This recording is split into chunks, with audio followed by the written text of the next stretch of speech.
Exactly. None of them believe. Yeah. Itself is a science. There'll be an extra fee for that. Can we play Banger next time?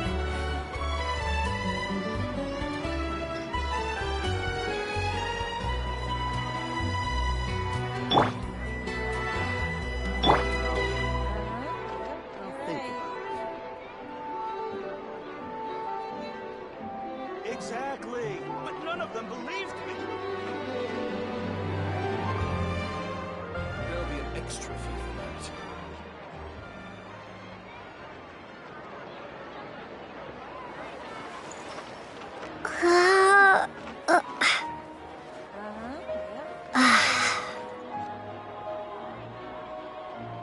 Exactly. But none of them believed me. Now think about it. Rebooting. There'll be an extra fee for that.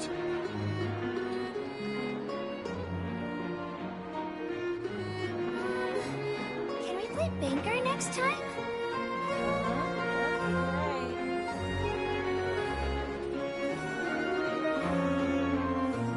Exactly. But none of them believed me.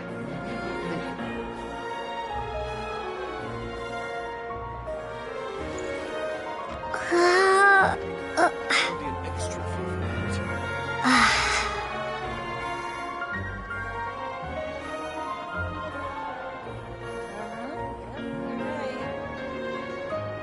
Exactly. But none of them believed me.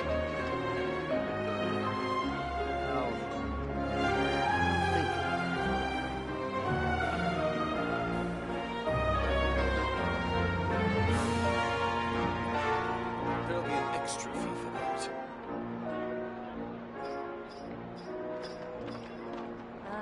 Yep, you're right. Exactly. But none of them believed me. I'll think about it.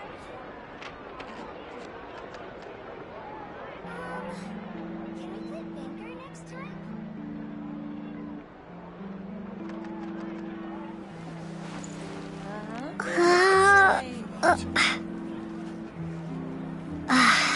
Exactly. But none of them believed me.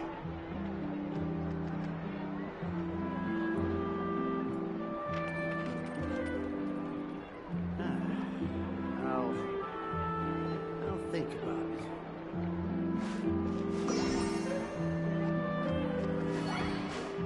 Error. Yep, There'll you're be an right. extra fee for that. Exactly. But none of them believed me.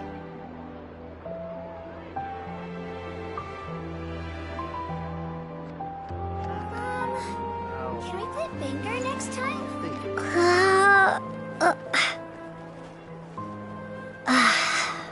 There'll be an extra fee for that. Yep, you're right.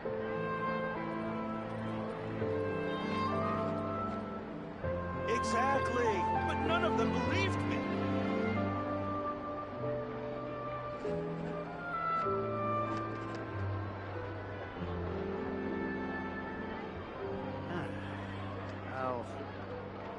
I'll think about it.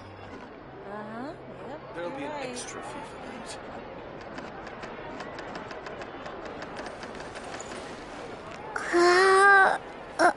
Exactly. But none of them believed me. Can we play Banger next time?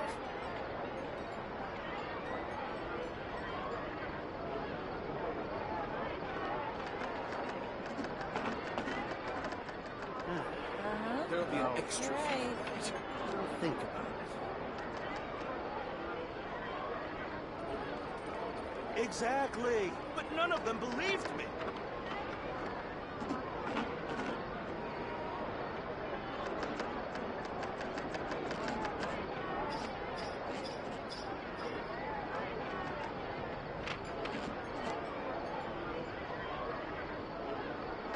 There'll be an extra fee for that.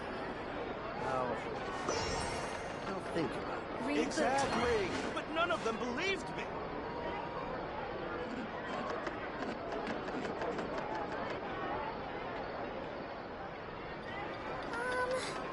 Can we play banker next time? There'll be an extra fee for that.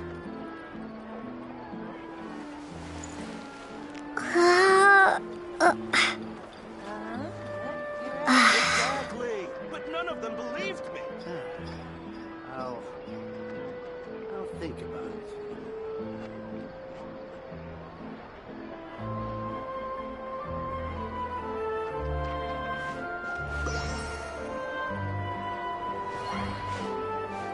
There'll be an extra fee for that.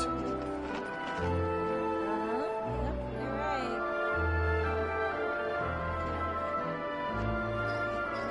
Exactly! But none of them believed me!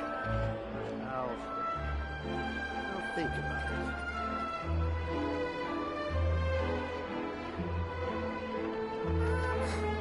Can we play banker next time?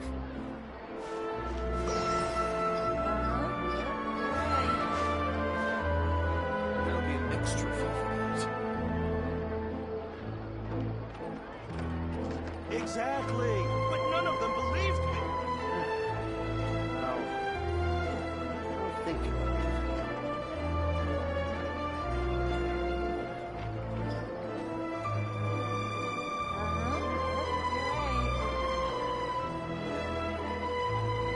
Rebooting.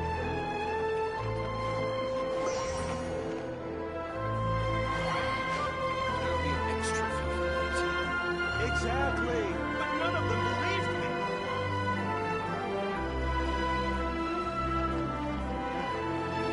I'll think about it.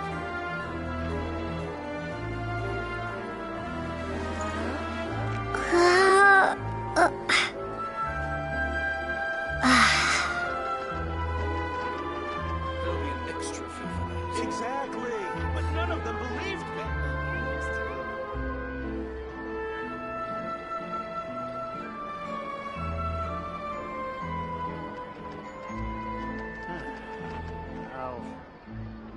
I'll think about it. Yep, you're right.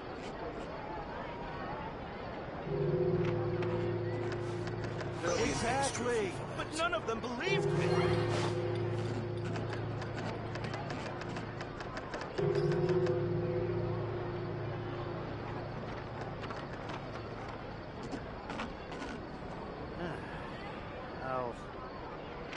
I'll think about it. Yep, you're right. There'll be an extra fee for that. Can we play banker next time?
There's a newsstand over there! Wanna grab a copy of the Steambird? We know our Fontanian friends love a little drama. There's no way they've let their readers down. Isn't that Charlotte? And standing next to her, surely that can't be Kaniche? How about... Lost treasure resurfaces at last. Behold the beauty of the Remurian teacup.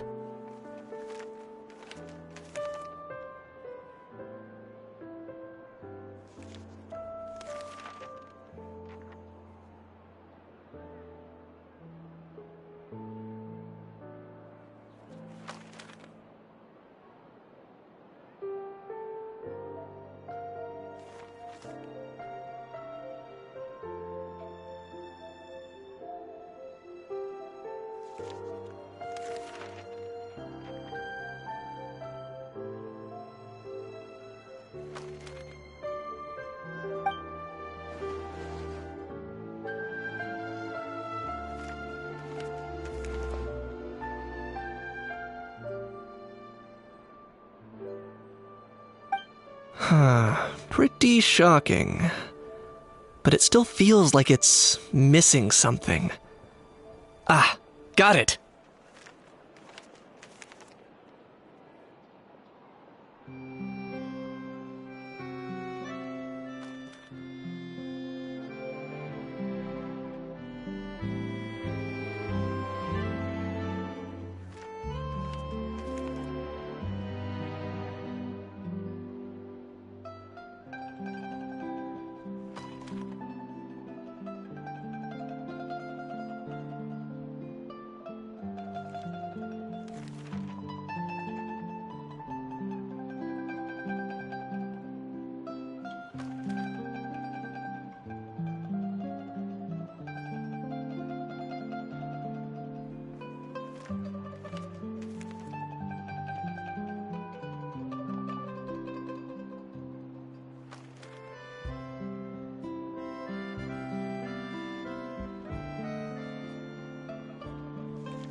Udex gravely wounded in shocking stabbing.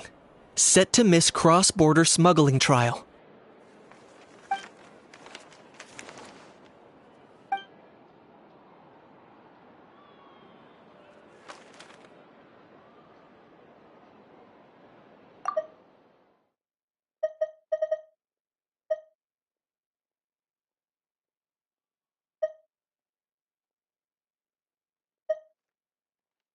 Huh?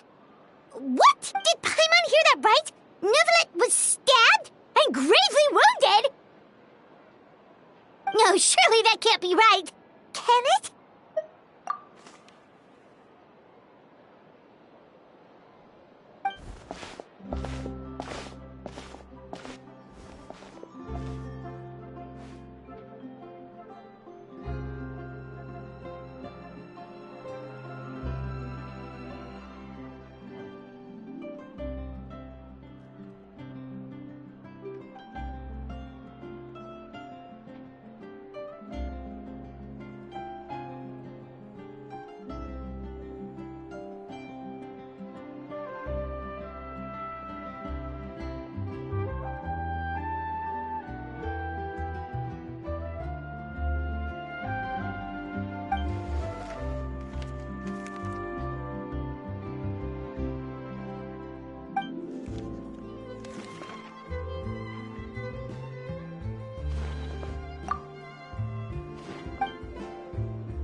Hey there, you two. Fancy running into you here. Yeah, that, and also a less than pleasant shock! What the heck was all that about a Saurian meat restaurant and the eunuchs getting stabbed? Please say you weren't being serious.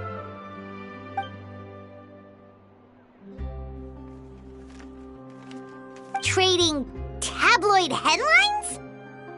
Yeah. Charlotte and I were having a little contest to see who could find the most ridiculous fake news stories. Either I got lucky, or I have a knack for honing in on the most outrageous material.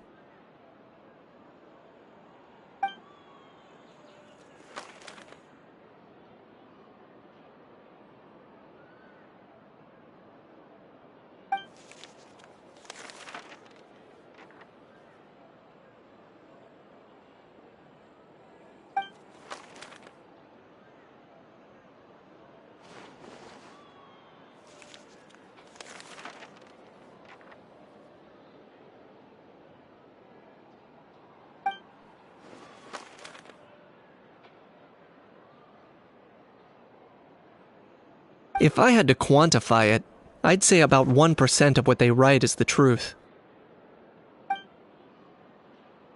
Huh? Him? Lenient? Oh, you gotta be kidding! Ah! Don't get me wrong.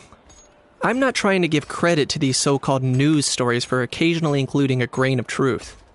All I'm saying is, even the wildest leaps of the human imagination are always rooted in reality.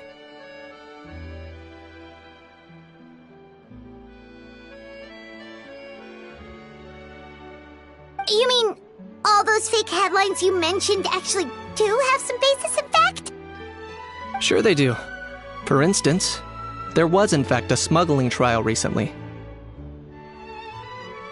Considering the amount of speculation surrounding the smuggled goods, it's no wonder there are rumors about restaurants serving saurian meat or teacups being unearthed from ancient ruins.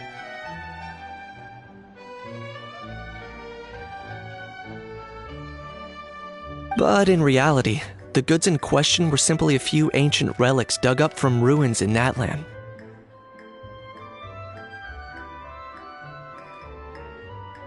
Rest assured, no saurians were harmed in the process.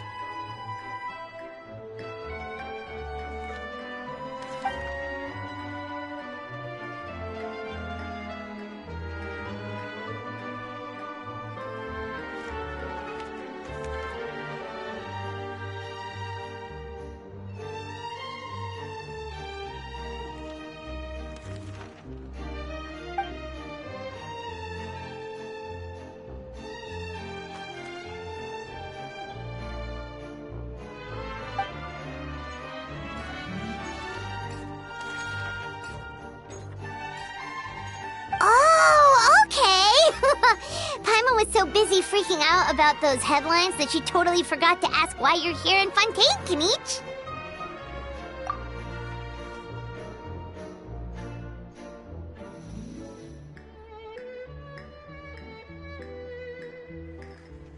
It was a pretty open and shut case, and my testimony in court was clear enough.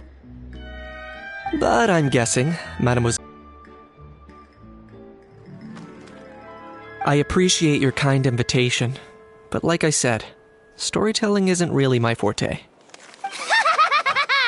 Kinich the speechless! Kinich the tongue-tied! Huh? If you're dead set on doing an interview, why not talk to the Traveler instead?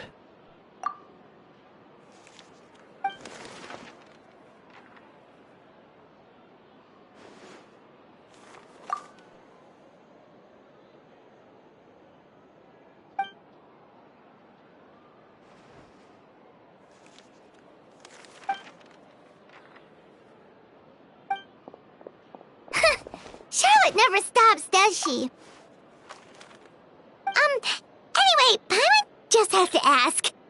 That owl thing that popped out before, or was it a howl? It kind of looked like a howl, but at the same time... Oh, that thing. Yeah, that was a howl. Huh? What's up with him? Like, he's still noisy, but he's way quieter than before. It's like he's trying to hide or something. Could be. Not acclimatizing? Aw, poor Almighty Dragon Lord is not feeling well. Too bad he can't come out to argue back. What do you mean? There's nothing physically wrong with him. It actually has to do with a strange law we learned about after arriving in Fontaine.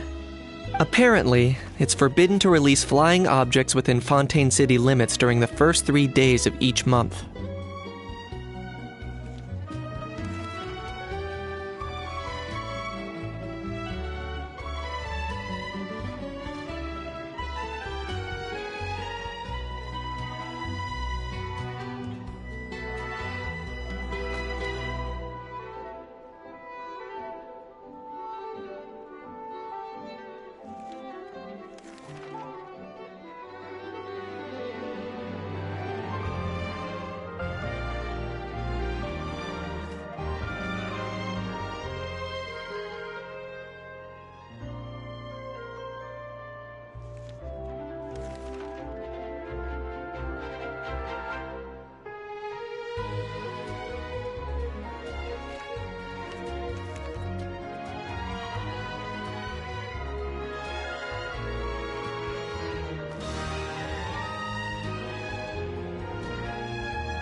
Paimon sure does!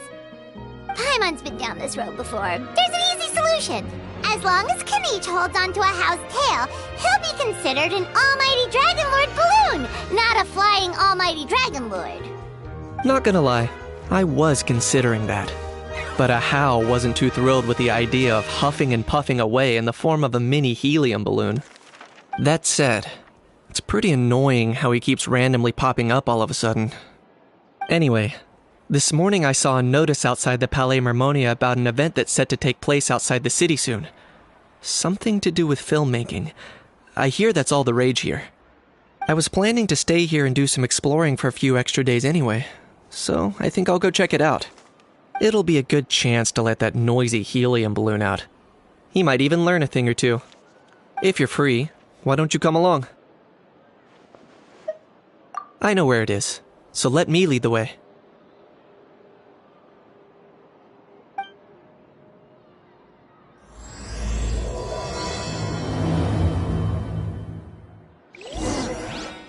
So these are the kind of headlines they're going for these days.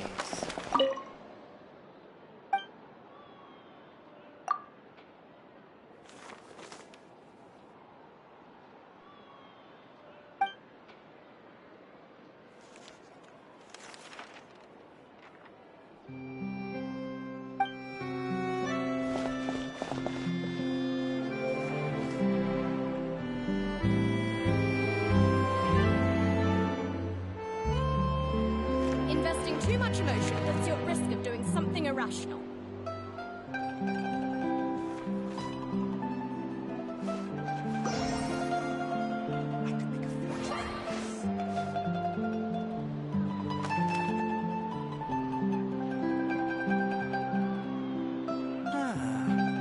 So these are the kind of headlines they're going for these days. Investing too much emotion puts you at risk of doing something irrational.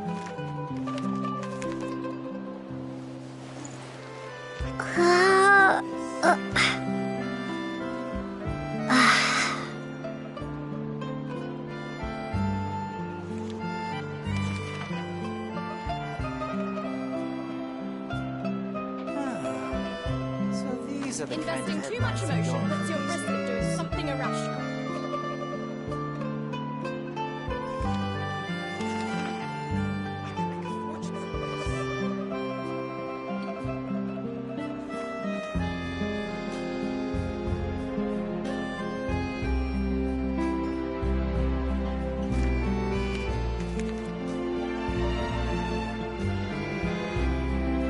Investing too much emotion puts you at risk of doing something irrational. these days.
Take a guess. I'll take a guess.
Welcome to the court of Fontaine.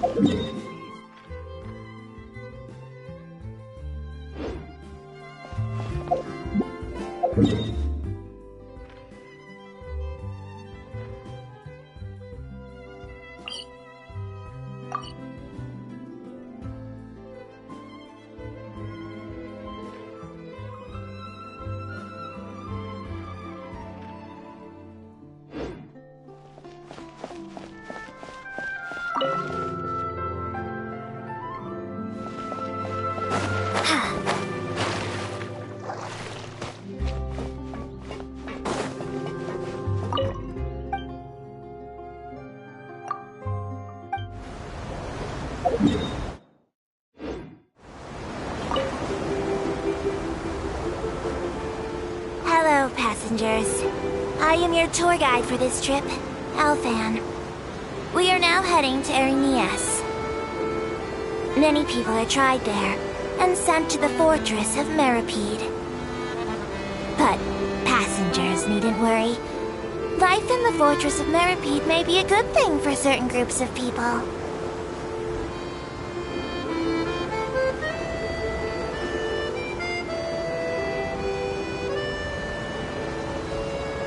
The construction of Clockwork Mecha has no restrictions outside of patent law. Other than the Fontaine Research Institute, many private workshops are engaged in researching and building all kinds of Clockwork Mecha. Some people will modify existing models, and other criminals will use Clockwork Mecha for theft, robbery, surveillance, and illegal exploration, among other activities. If you encounter such a situation, please report it to the nearest Maréchaussée personnel immediately.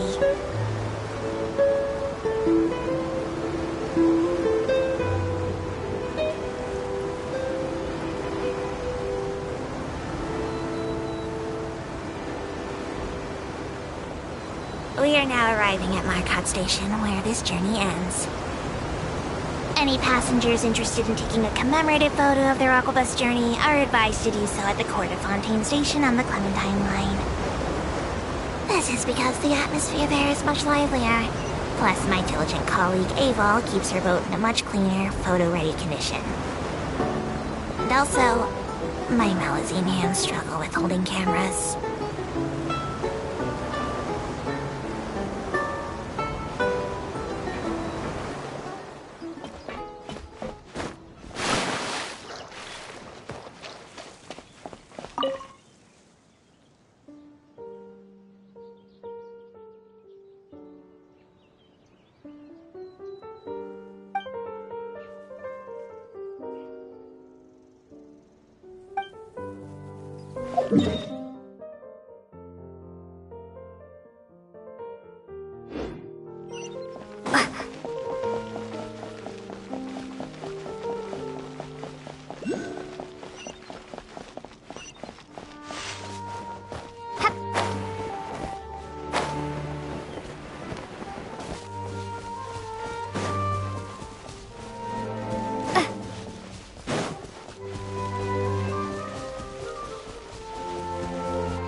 Looks like I remembered correctly. Here we are. Wow, this is awesome! Hard to believe it was just an empty beach before. Yeah, it was still completely deserted only a few days ago when I passed by on my way to testify at the Opera House.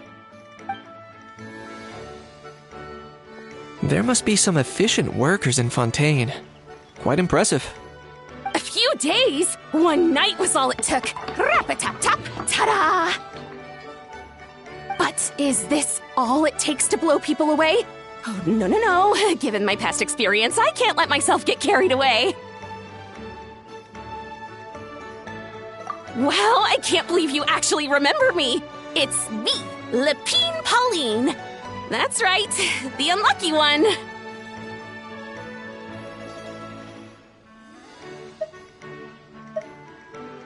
Of course! How else would we have managed to build Fantasyland in a single night? Fantasyland? At least that's how I like to think of it myself. A magical land of fantasy, the stuff of film buffs' dreams. I know it sounds like I'm laying it on thick, but that really is the goal here. As you can see, the theme of this amusement park is Fontainian filmmaking, a place for all film lovers to come together and co-construct a... Fact? Well, that's a relief. Sounds like you're sharing the cost this time rather than pouring your entire life savings into a single project. Nope! I might be inviting others to help fund this, but that doesn't mean I haven't thrown all of my life savings into it, too! Huh? You've got to be kidding. Ha! Look at you, puny little humans. Recklessly betting your entire future against some stupid vanity project. If you're expecting even an ounce of sympathy from the almighty Dragon Lord, dream on! Mockery is all you shall get, straight from the heart! Sorry, just ignore that little gizmoid. He likes to butt in occasionally. Do go on. Gizmoid? Who you calling Gizmoid? You're the Gizmoid! Wow! That's quite a nifty mecha you've got yourself there. Is it some sort of smart personal assistant? You ought to let Miss Charlotte see your cool gadget. Who knows? Maybe you could even look into mass production. Mass production? Ugh, insolent, vulgar, and disrespectful! I, the Almighty Dragon Lord, am one of a kind! There has never been another like me, nor will there ever be! And another thing, smart is the understatement of the century! I shall have you know that I am Kahulahau, forebear of ancient wisdom! I lived for eons long before any of you were born! What? Heavens above!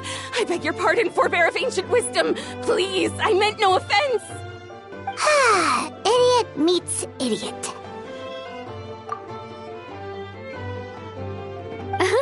What's all the fuss? Making some new friends, are we?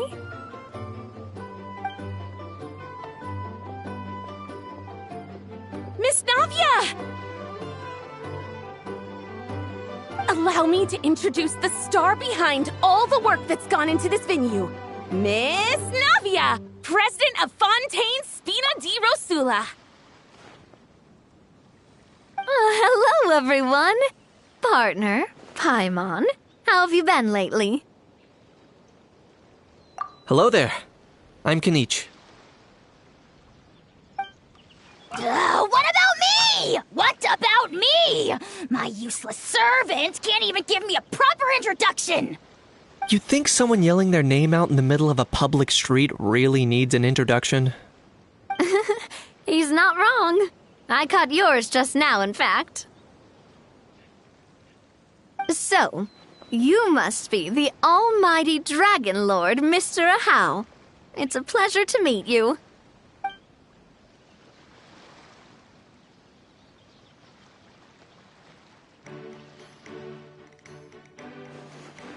Oh, see that?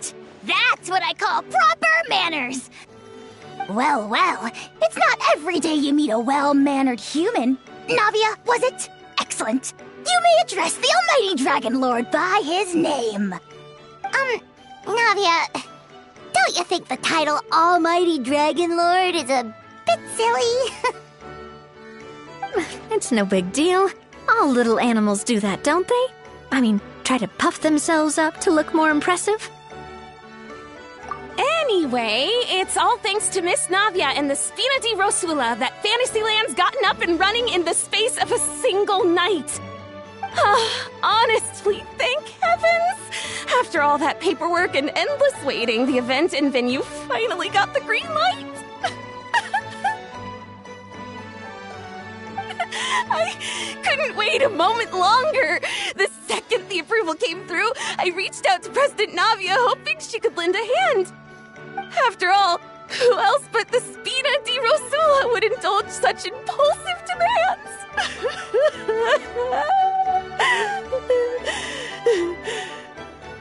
Sorry, traveler. Miss Lapine Pauline sometimes gets a bit overwhelmed by her own excitement, as you can see. I'm guessing she hasn't gone into much detail about the event yet, so let me fill you in. In short, the Cheval Moran Film Fantasyland is a fan convention that's open to film enthusiasts from all over Teyvat.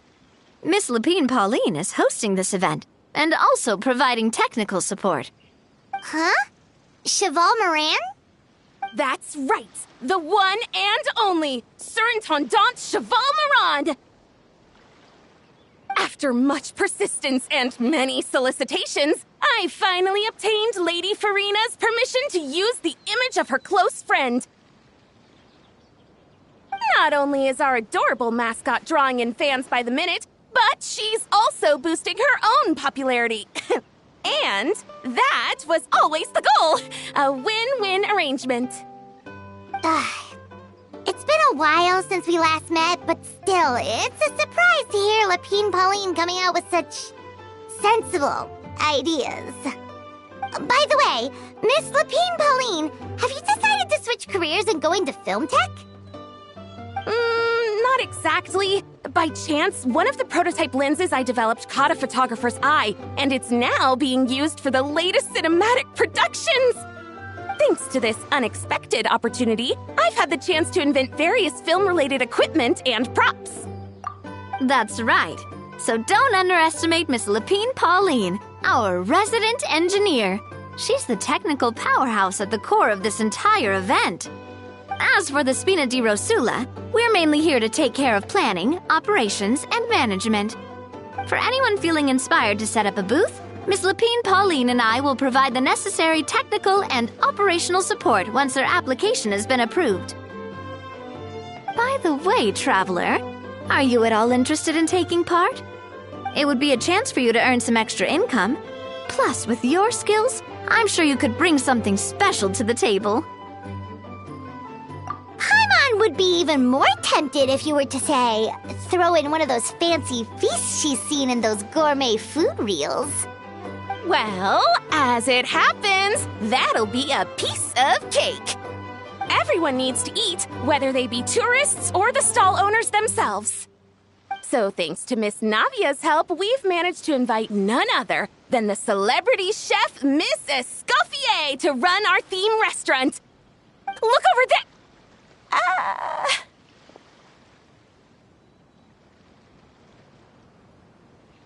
You! Yes, you! For the last time, the ingredients have to be in the right ratio! Get it right next time, or you might as well just lie down on the chopping board yourself. She seems a bit busy right now. Well, I'm sold. I think I'll make a How go be her assistant. You little... What's your game here? Demoiselle, sorry to bother you, but there's an issue over here that requires your personal attention. Apologies. Looks like it's back to work with me. Please feel free to take a gander at what we've got. Anyway, if you're interested in taking part, come find me later.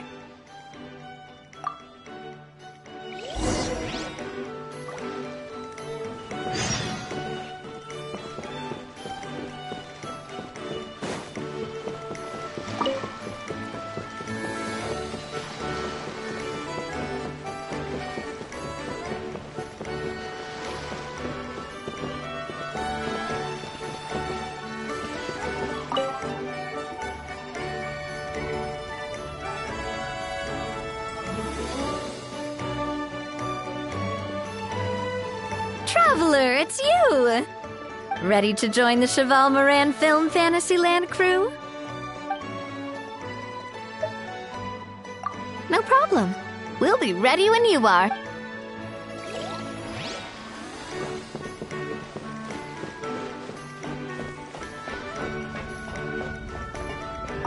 The fresh vegetables from the new batch are exceptional quality. I just wish I could say the same about the new staff.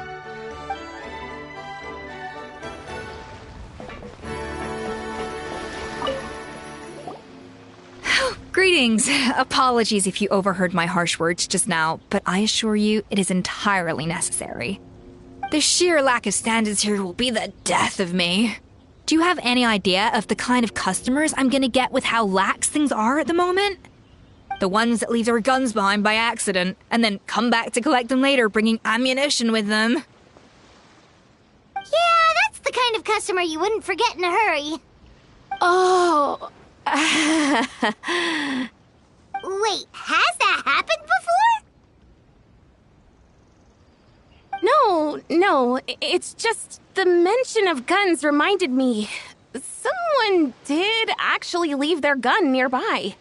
Huh? Just before we started setting up, as we were cleaning up the site, someone stumbled upon a mysterious locked box. It didn't look like something from Fontaine, though. It had more of a Natlanese vibe. Oh? Do you think a foreign tourist might have left it behind? That's what I assumed at first. But the box was buried beneath a pile of wooden planks, rocks, and whatnot, so it seemed like someone deliberately hid it there. But I didn't see much point in speculating, so the best thing I could think of was to hand it over to the authorities. I trekked all the way over to the Palais Mermonia just to hand it in. Ugh, it was exhausting. What did the authorities make of it? Oh, they made a mountain out of a molehill, as usual. Before even addressing the question of what was actually inside the box, They had several heated discussions about whose responsibility it was to write the lost and found notice. Thankfully, the ever-reliable Officer Sedine stepped up and immediately called in the Marechaussee Phantom to crack the lock and check if there were any dangerous items inside.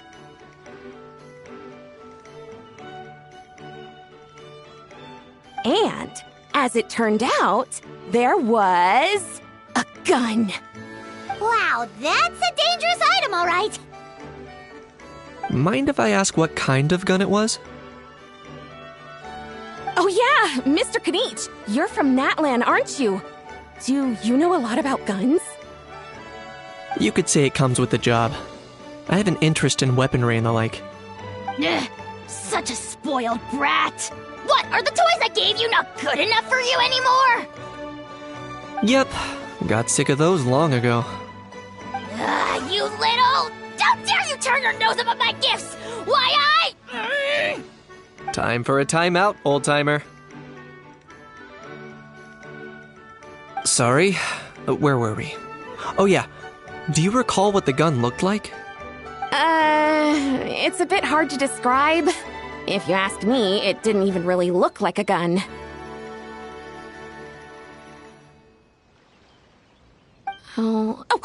Give me a second. I'll knock out a quick sketch.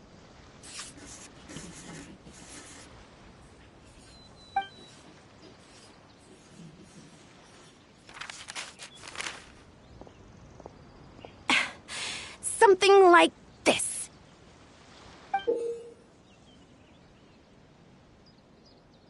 Whoa, it's so neat and precise! It's nothing. Sorry. Is something wrong with my drawing? I know it doesn't really look like a gun, but I assure you, this is exactly what it looked like. And it certainly could shoot as well, too. I confirmed that with the officer from the Marechaussee Phantom. No, quite the opposite. The features are very accurate, and it is definitely from Natlan. Please, don't mind me. I'm just taking a moment to admire it.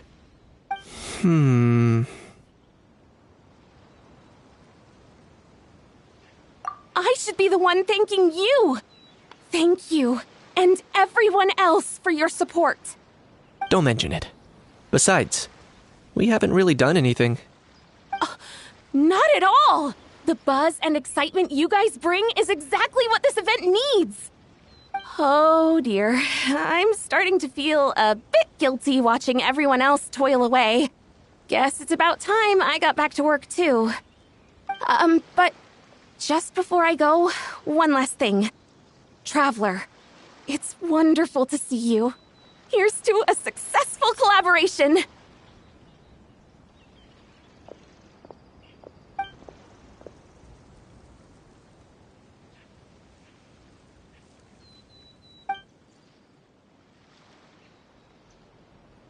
I'm sure you noticed that there was something unusual about that gun. Correct.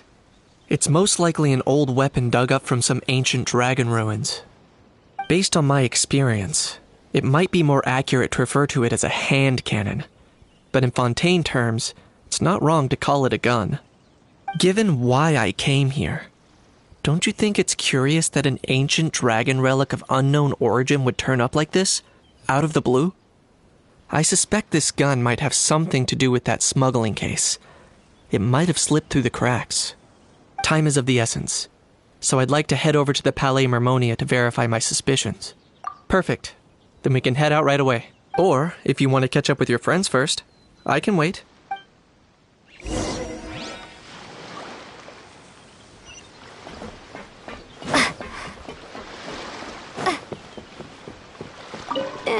We've gone over budget in quite a few areas. But, whatever. The results are what count.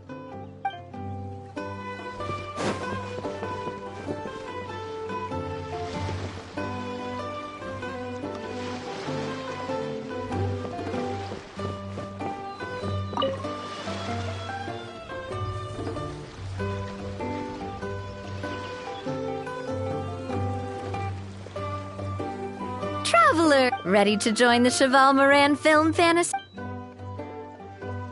It's time, dear partner in Paimon, for us to turn our attention to the Cheval Moran Film Fantasyland. As I mentioned, the park was started up by enthusiasts who brought in the Spina di Rosula to handle the planning, construction, and operations. Of course, enthusiasts aren't typically all-around experts. They usually stick to designing the event booths. We, for our part, handle long-term operations and develop standardized strategy guides for the different activities. Long-term operations? Strategy? It all sounds so complicated. We spend most of our time adventuring and we barely have any experience running a stall. Do you think we can handle this? That's more like it. You've seen it all before, haven't you, partner? I'd even go as far as to say you've shaped some of Tevat's biggest business ventures. Anyway, first things first. Let's get an overview of how the whole festival's gonna be run.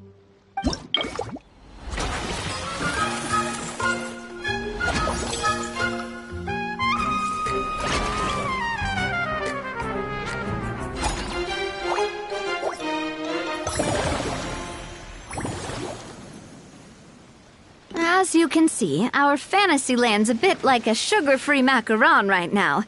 Several areas are still under construction.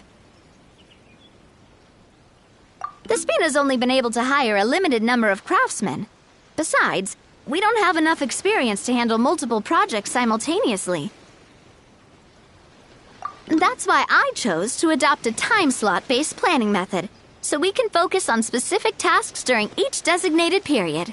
Upgrading facilities, expanding the venue, hiring staff.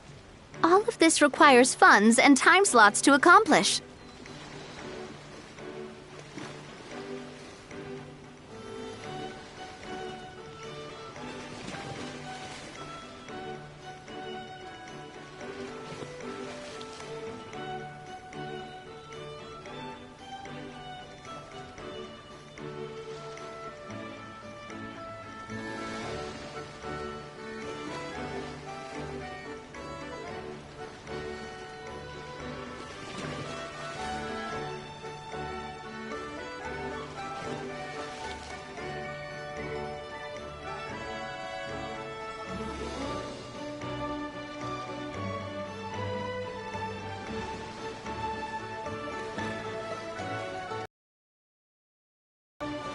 So, it's our job to allocate precious time slots in each business cycle to the most worthwhile tasks.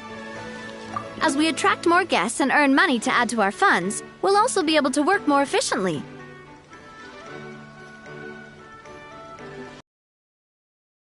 Allow us to divide each cycle into finer time slots, which will let us get more done. So we'll be limited in the decisions we can make and tasks we can focus on within each time period. Which means we have to use our limited actions and Mora to earn even more Mora.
Like playing chess or cards then. Cooking up a strategy in advance is gonna be key.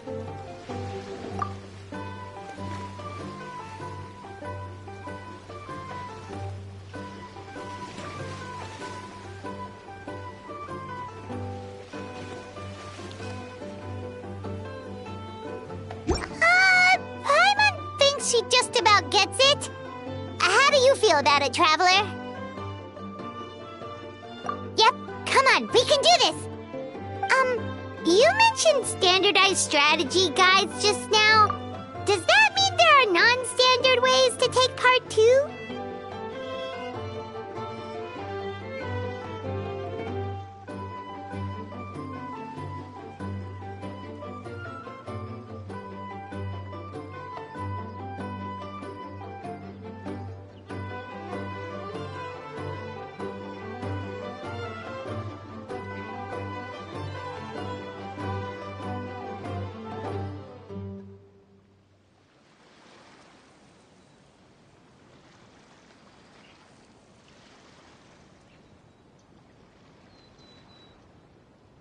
Of course.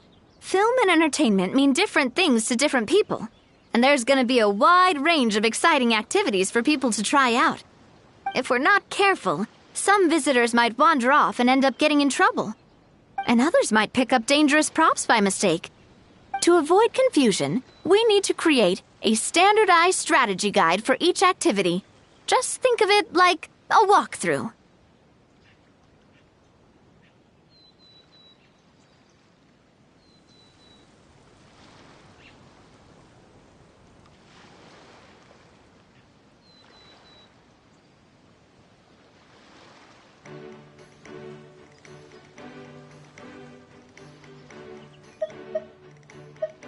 Wow, if we're the first ones to test out the activities, who knows what surprises there could be waiting for us? But if we hit a tough spot, we'll just have to rely on our skills to carry us through. Hopefully it goes without saying that I'd never put you in danger, partner. I carefully checked all the existing activities before you arrived, and I can assure you that they're all perfectly safe. I also wanted you to experience the activities before anyone else gets to. It'll be fun. Plus, we'd like to hear your thoughts and suggestions. Oh, those are two things Navia is best at! Making people feel safe and having fun! Great! Well, I can't wait to hear what you think. Your input is super important to us. All right then, let's start with Eclectic Escapades and put our first guide together.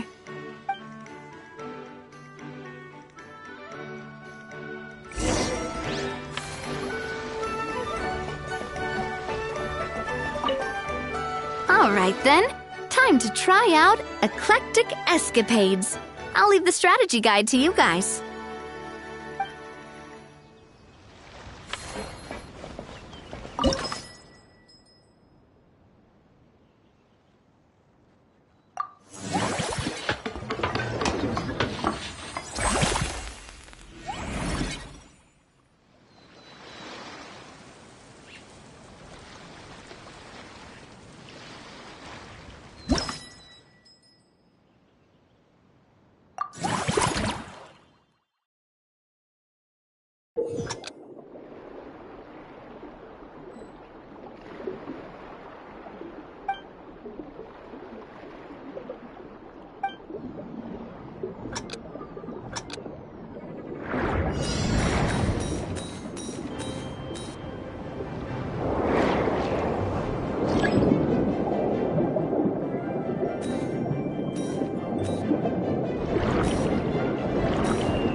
Both of you seem even more excited than before.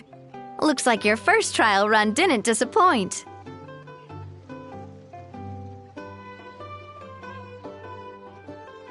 Paimon hasn't actually watched that many films, but after trying it out, she might just be hooked! We should check out the film that it's based on! Great job, Paimon. That's exactly what our enthusiast friends were hoping you'd say. They'd be beyond delighted to hear that visitors are curious about the films that inspired these attractions. Some have even been willing to contribute extra funds out of their own pockets. Where budgets have allowed, of course. Out of their own pockets? That's right. While the Spina di Rosula covers the cost of basic booth materials and rental fees, many fans have personally funded promotional materials and related merchandise. The cost of the booth itself isn't their main expense.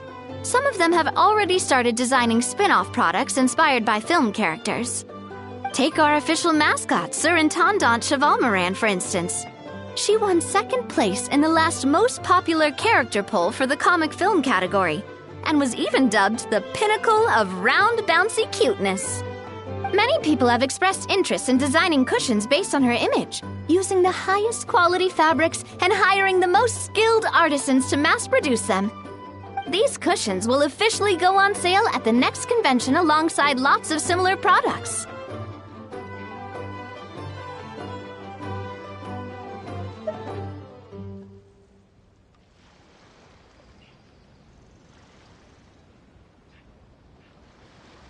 Don't worry. As Surintendant Chevalmoran's guardian and official image rights agent, Farina's already getting 60% of the sales revenue.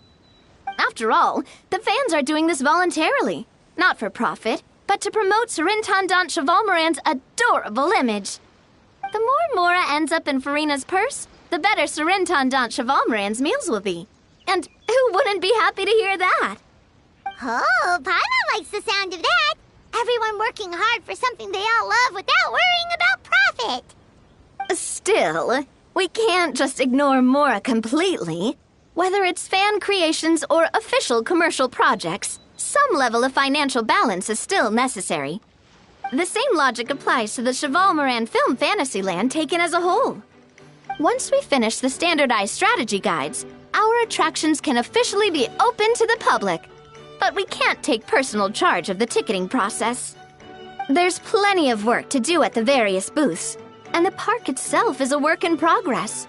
We'll need to assign dedicated employees to maintain and manage each attraction.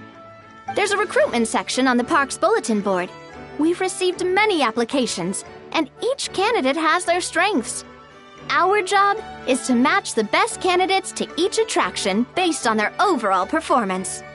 Once assigned, the staff will keep the attractions running, ensuring a continuous revenue stream. Wait, so we've suddenly gone from being playtesters to heads of human resources? That's definitely a first for us. Just don't hold everyone up to your own standards, okay? You can't expect everyone else to be as capable as you. Alright, time to review some resumes. Fingers crossed we'll get some exceptional candidates.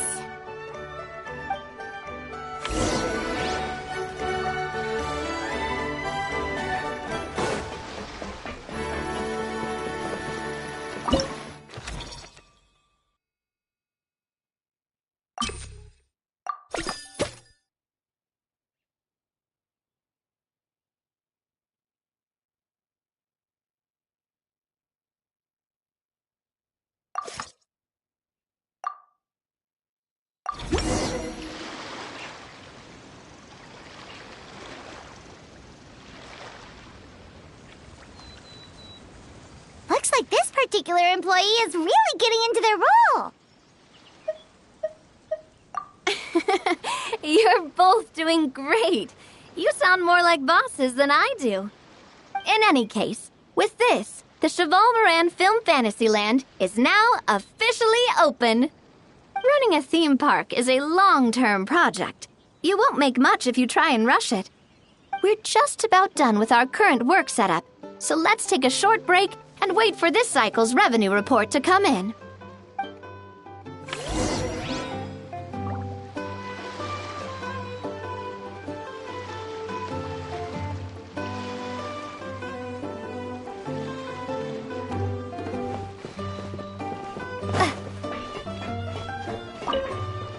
Well, this cycle of operation sure got us off to a good start.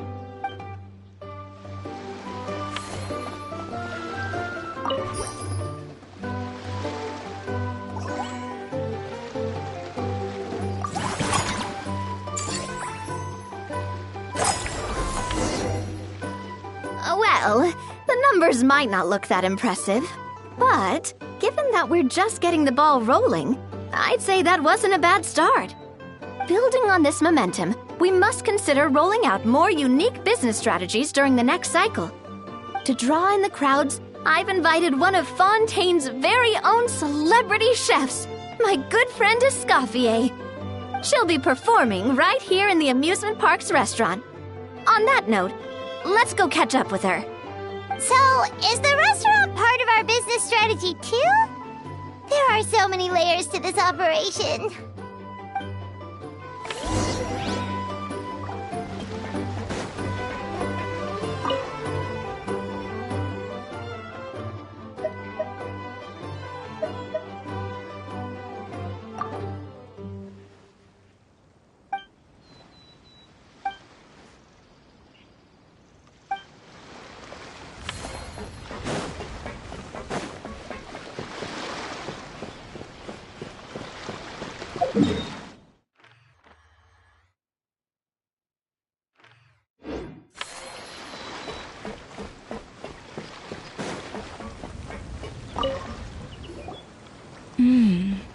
The restaurant is up to standard, and the waterside location will make for a unique dining experience. The beautiful scenic reflections in the water create a stunning backdrop, lifting diners' spirits and allowing them to truly savor their meals. Ingredients, check. Cooking utensils, check. Looks like we're ready to rumble. Hey there, Escoffier! Oh, my employers are here. The president of the Spina di Rosula, plus the famous traveler and Paimon. I must say, you seem a bit overqualified to be running a film-themed amusement park. I'd say that if anyone here was overqualified, it would be the former head chef of the Hotel de Bourg. Wherever you walk, the aroma of fine cuisine follows in your wake. Let's get back to business. I'm guessing you want the traveler to help me decide the theme dish for each cycle, right?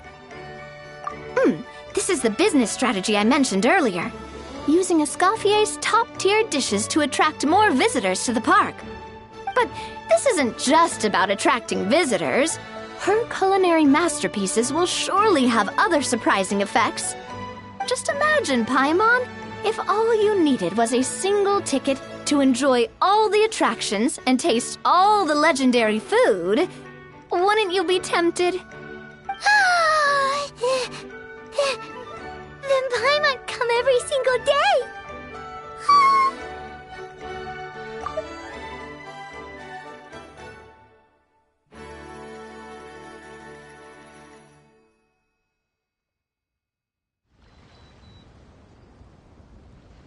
Now, here's the twist. To get the most out of this strategy, the menu can't be made public.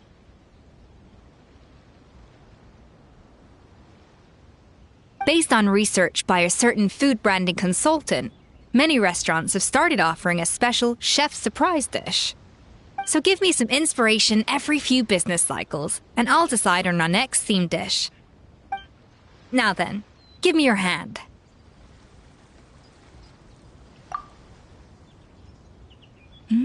A warm and energetic feel.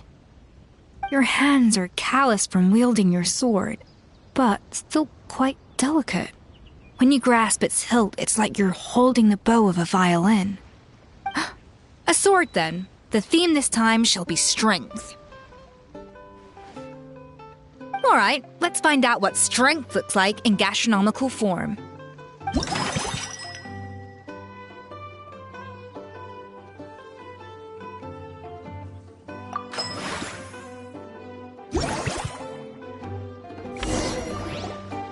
I've refined the sauce for these barbecue ribs. It's a richer flavor than the classic version, but not at all greasy. The mint extract in the seasoning leaves a refreshing aftertaste, perfect for indulging yourself after a fun-filled day. But if you ask me, I'd say the artisans need these more than the guests. The artisans? As I'm sure you've noticed, this park isn't quite finished.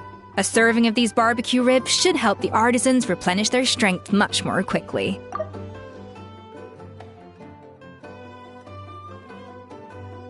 As their bosses, you have an obligation to provide meals for them.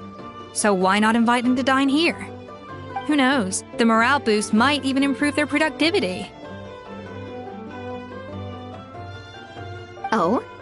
If I recall correctly, you once served up some special fish and chips for the porters over at the Fleuve Sandra.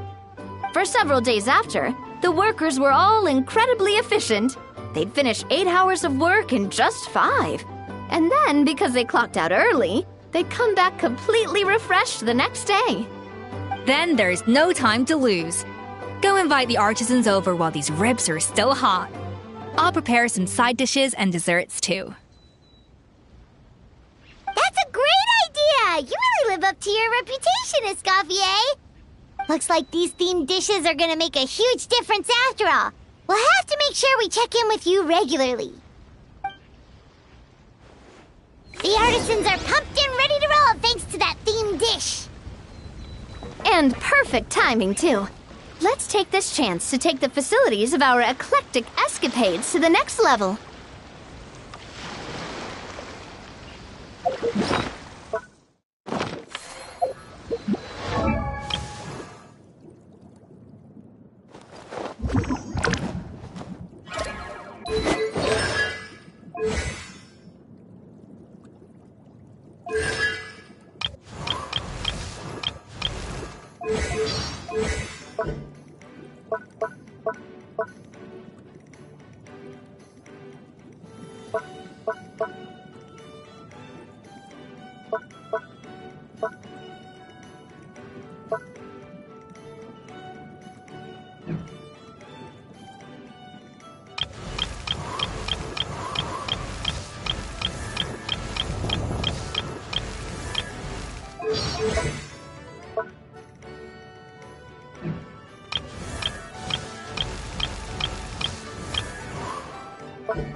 unique aroma.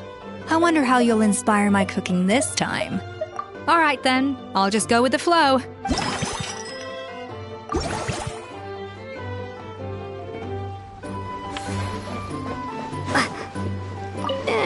We've gone over budget.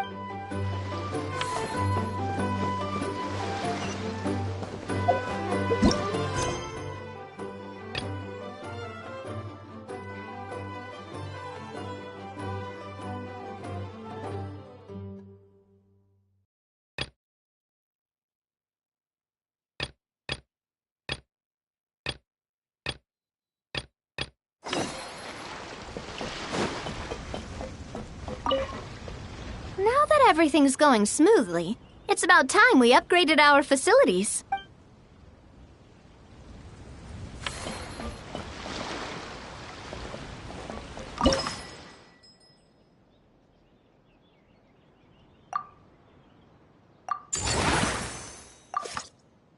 We should be able to attract more customers by upgrading the stall, don't you think? That's right. Based on my business experience with the Spina di Rosula, I've quantified the service value to help you intuitively understand how satisfied customers are with each stall. An attraction will reach its ideal revenue only when its service value meets customer expectations. As we improve and expand our facilities, when that happens, we can deploy more capable employees or invest funds in training to enhance our employee.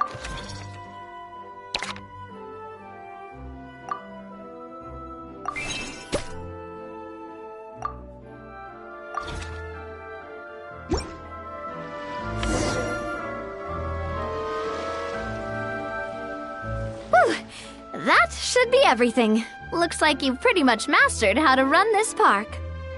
Huh? Have we really? Thinking about it, we have learned quite a lot, haven't we? Oh, not at all. I wouldn't say I taught you much. Your intuition's been guiding the way mostly. I imagine long-term operations sounded like a scary prospect the first time I mentioned it, huh? But don't let that scare you. Just break things down into smaller steps and tackle them one at a time. Even if you're not a genius or naturally gifted, you'll get it done in the end. Whoa, seeing your own progress has really got Paimon fired up! Actually, she's gonna jot your words of encouragement right down. From here on out, we'll be running the Cheval Moran Film Fantasyland together. Let's make it a big success!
We've gone over budget.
You've got this park off to a great start, partner. The ball's really starting to roll, huh? I can't wait to see how it'll all turn out. How exciting!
Add Astro. Thank you for Add Astro.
Oh, man. Bro! Are you mimicking me? Now's not the time. Come on. No, I mean, one of our buddies is here, for real. Quite a few of them, actually. Auroran, what are you doing here? And who's this? Allow me to introduce you. Bro, meet bro. A bro who heals other bros. Ah, that bro. Nice to meet you, bro. You guys. Please, if Paimon hears the word bro one more time. Oh, I'm so sorry, Paimon. I had no idea you were allergic to bro talk. Quick, Aoife. Paimon needs medical intervention. Seriously, bro? I mean, dude, sometimes I honestly can't tell if you're being serious or just messing around. And Kanich, come on, brother. We've known each other for how long now, and even you won't let me off the hook? It's quite hard to resist. In that case, guess I'll have to introduce myself. Hey, traveler, I've heard a lot about you. I'm Aoife, a vet from the Flower Feather clan.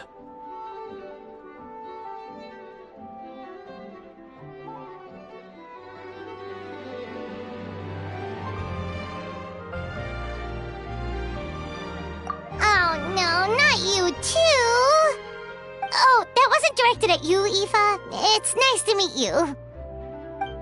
Anyway, back on topic. Wait a second. I lost my train of thought. What were we talking about again? Why you're all here, of course. For vegetables. For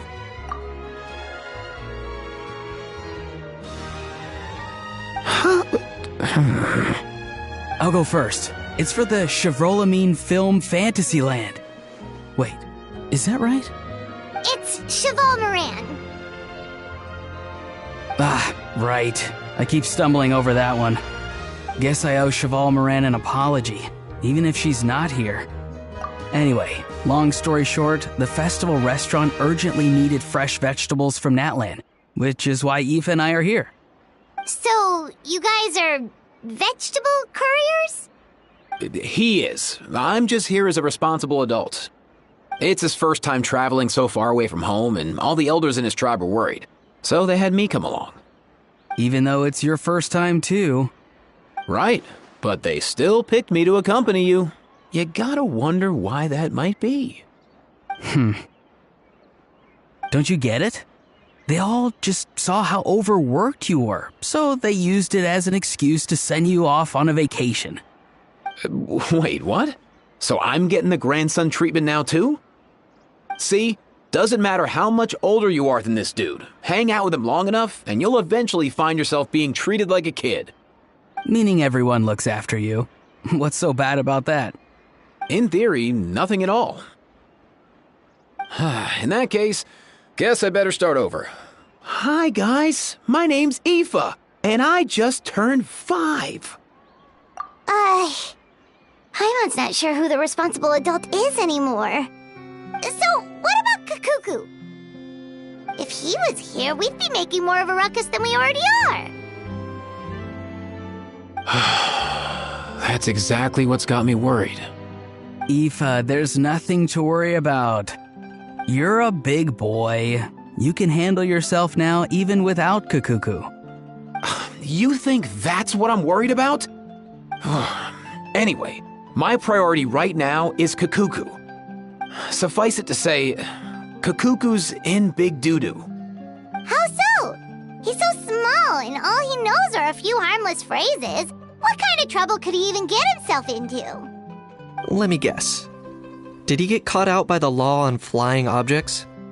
Bro, you too? Not me. How? Oh, that pesky little chatterbox. So that's why he hasn't interrupted us this whole time. Guess he's too scared to show his face. That, plus he's already spouted enough nonsense for one day. So I've put him on mute until tomorrow. Nice one. If I was even half as decisive as you are, I would have kept a closer hold on Kakuku so he didn't get a chance to go flying off. Oh no, bro.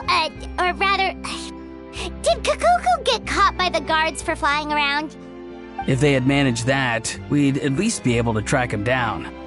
But when the guards started chasing him, Kukuku flew into that building next door. I wouldn't be surprised if there was a high-stakes pursuit going down in there as we speak. Just like one of those cool crime movies. Which building? That one? Yup, that's the one. Kukuku sure has a good eye for a getaway. It's the tallest building around. I may be able to fly up pretty high, but checking every last window would still take quite a while. As for Aoife, well, let's just say he's not flying anywhere without a Saurian. Sorry about that. Not like it's my fault, though. You don't have to apologize on my behalf. Wait a sec. What's this got to do with how high you can fly? Kukuku's got himself into a real mess here, like a panicked animal running straight into a trap. It's pretty worrying. I'm starting to picture him flapping through a barrage of gunfire while important documents are flying about left, right, and center. Heck yeah! If anyone can pull it off, it's Kukuku. He's always been such an awesome Saurus. I believe in him.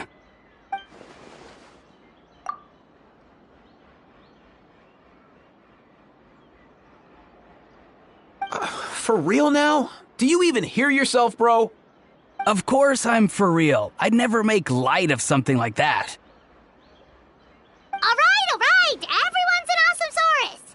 Well, the human version. But our priority right now should be to go in there and check up on Kukuku. Leave it to us. You sure? Wow, awesome. That'll be a huge help. And if Kukuku doesn't listen to you, I give you permission to pull out a couple of his feathers. Wait, since when was that up to you? Well, then it's your call, bro. All right then, if Kukuku doesn't listen to you, I also give you permission to pull out a couple of his feathers. There you go. If he objects to that, tell him to come find us. He won't. Trust me.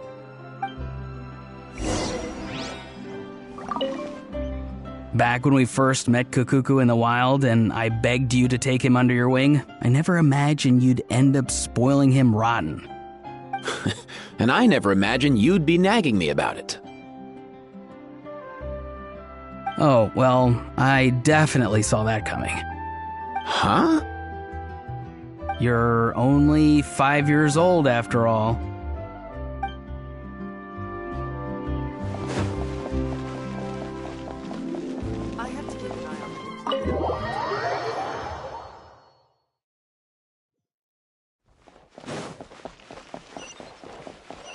Nothing new there. The first few days of every month are always noisy.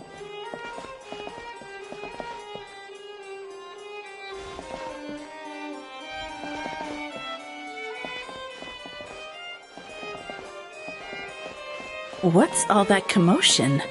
Are they arguing in there?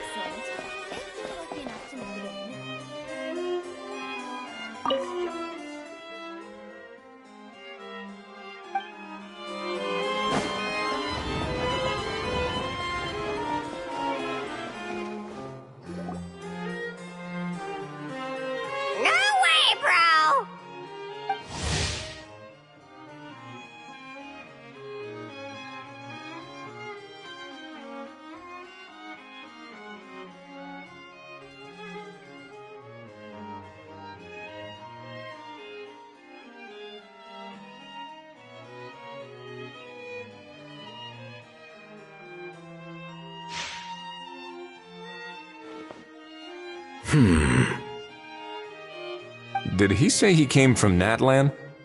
No. Get out of here! I can understand his words, just not what they mean.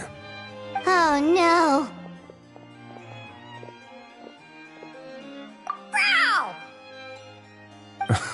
He keeps repeating the same things over and over again. Oh, you know one another. He's a friend! Yeah! A Saurian friend of a human friend! Great. Well, that was easy. Looks like we've tracked down the owner. Guess that's one less lost and found notice for you to write, Monsieur Neuvillette. For real? Traveler, was there something important you wanted to discuss with the Udex? I'm just about done with my business here. Need me to step out? Stay and hear them out first. Perhaps it will have some bearing on your own work. If I'm not mistaken, you are the same Mr. Kanich who served as a witness in the smuggling trial? I take it there's been a further development in the case. That's right. Very perceptive, Mr. Udex. So you've met Nervalette before? But wasn't the trial overseen by another judge? I've seen his photo in the papers. But as for this other gentleman... Allow me to introduce you to Mr. Risley, administrator of the Fortress of Meripede. Or in layman's terms, Fontaine's prison warden.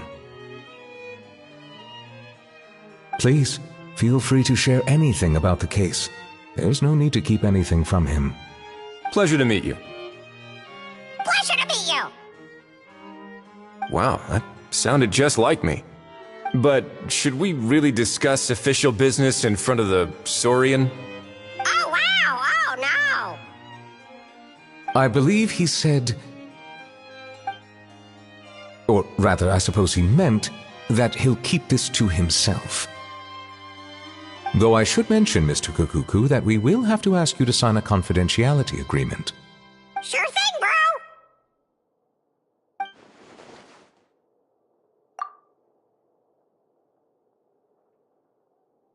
Let us return to the matter at hand. Mr. Kanich, was there something else you wanted to discuss relating to the case? Yes. Let me fill you in.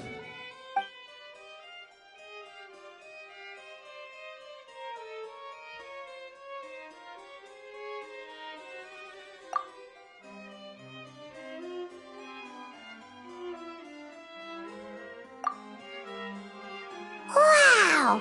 It really is exactly like Lapine Pauline's sketch! That must be all that practice drawing engineering blueprints, huh? So if it's true that this weapon came into Fontaine alongside the contraband from the smuggling case, then there's a high chance we overlooked a suspect. That's exactly my line of thought. I see. Mr. Kanich, thank you for reporting this promptly. I'll arrange for the Marechaussee Phantom to investigate right away. We should begin by questioning the prisoners in custody. Ridesley. I'll sign off on the interrogation request, don't you worry. That would be much appreciated. It's lucky that the Palais Mermonia wasn't scheduled to release any public bulletins today, and that this Guns Lost and Found notice hasn't been written up yet. In other words, the news hasn't leaked. I'll be staying in Fontaine for the time being. If there's any progress in the investigation or you need my help, feel free to reach out anytime. Yep, we were just about to go help out with Lapine Pauline's convention. If there's any news, we'll keep you all posted. Marvelous. Thank you all. Well then, all that's left is to...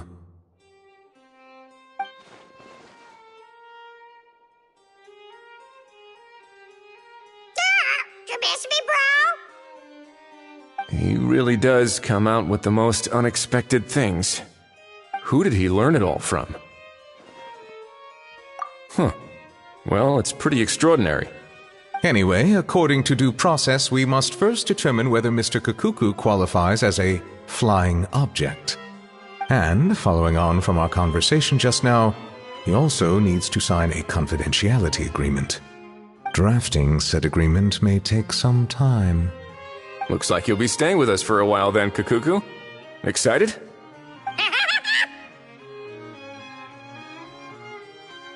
That would save us a lot of trouble. Many thanks.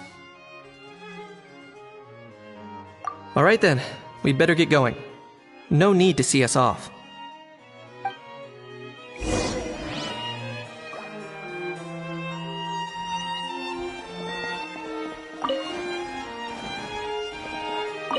I know you mentioned a while back that people from Nadland would soon start showing up all over the world, but I hadn't expected anything like this. It seems no matter where they come from, all dragons are inquisitive by nature. You can say that again, bro! The same might well be said for humankind.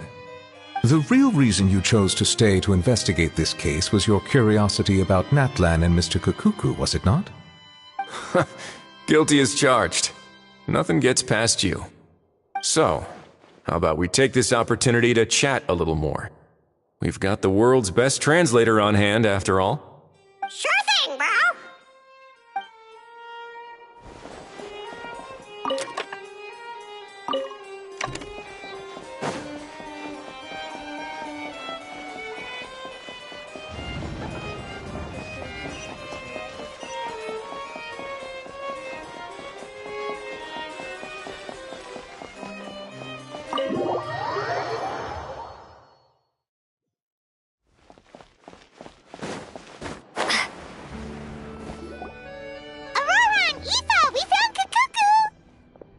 What's the situation? How bad is it?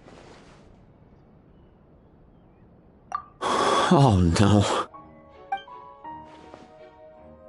When I saw that Kukuku wasn't with you, I'd already prepared myself for the worst. Relax, Aoife. Maybe Kukuku just prefers high-rise living now. Sometimes you just have to let the kids grow up and make their own choices in life. For real now? Do you even hear yourself, bro? It's not that bad. Kukuku's fine. Still very much alive and kicking for starters. He hasn't been arrested either, so no jail time. See? You're not exactly reassuring me here. As for the bad news, well, it's really not that bad. Kukuku accidentally overheard some top-secret stuff, so he has to stay at the Palais Mermonia for a while to sign a confidentiality agreement. But there's no need to worry. The person in charge of looking after Kukuku is super nice, so he'll be absolutely fine. All right. That doesn't sound too bad after all.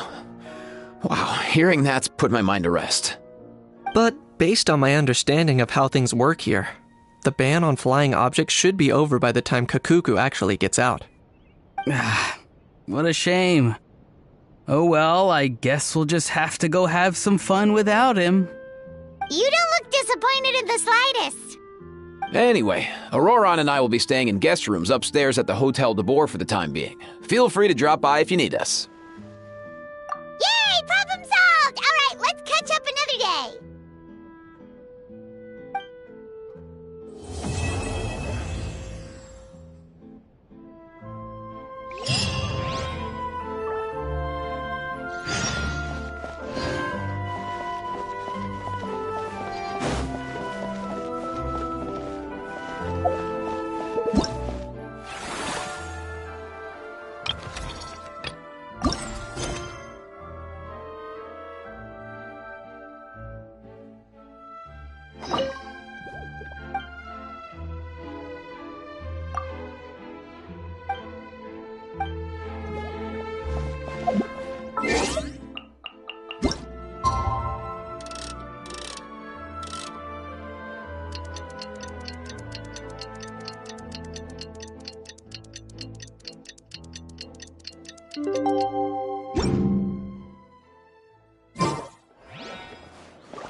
It's been a few days. Ban on flying objects should be over by now. Let's head over to the Palais Mermonia to see how Kukuku's doing.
are bad news, though. Sorry, I did everything within my power. But so far, I've only managed to teach him how to say good morning. Wait, so that's all you've been up to this whole time? Get out of here! Huh? Okay, so good mornings aside, please tell Paimon there's been some other progress too. Of course. That's why I'm here. Kukuku's not the only one that Mr. Ridesley's been getting to talk.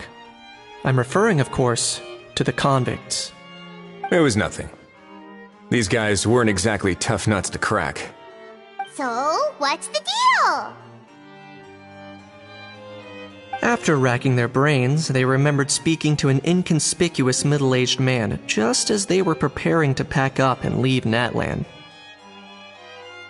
He was dressed in the manner of the Children of Echoes and carrying a box. Plus, the description matches the one the gun was found in. All in all, he didn't look any different from your average Natlanese traveler. Perhaps seeing that they were dressed as merchants, this man stopped for a chat, inquiring where their goods were headed, and even asking if they could share a boat. The smugglers were very cautious, though. They didn't tell him any specifics. But all this happened before I crossed paths with them. I happened to notice them as they were preparing to set sail. I thought they looked shady, so I snuck aboard, and ended up being carried along all the way to Fontaine.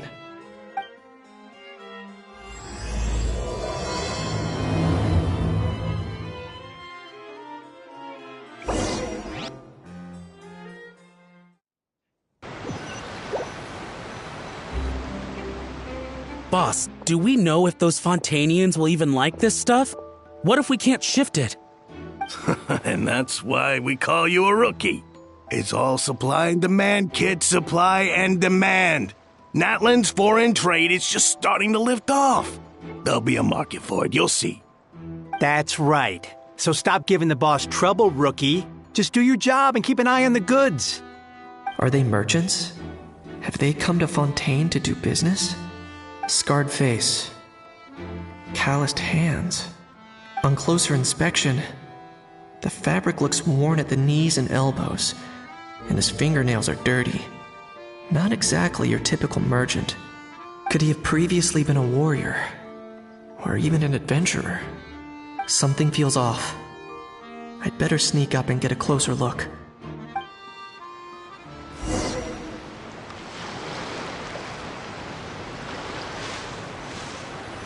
Nice thinking, boss. This tourist tub's been fast-going and smooth sailing. Plus, no one's been asking us what we're up to. That goes without saying. Big cargo ship would have been too slow, whereas the smaller ones would have been faster but way too bumpy. If we ended up damaging the goods by accident, all these months spent grafting away would have gone up in smoke. Seriously? But there's hardly anything here. Would it really have taken them months to prepare? And why would they need to transport it with such care? Could they be secretly smuggling precious items out of Natland? I'll need to find a way to get to the bottom of this.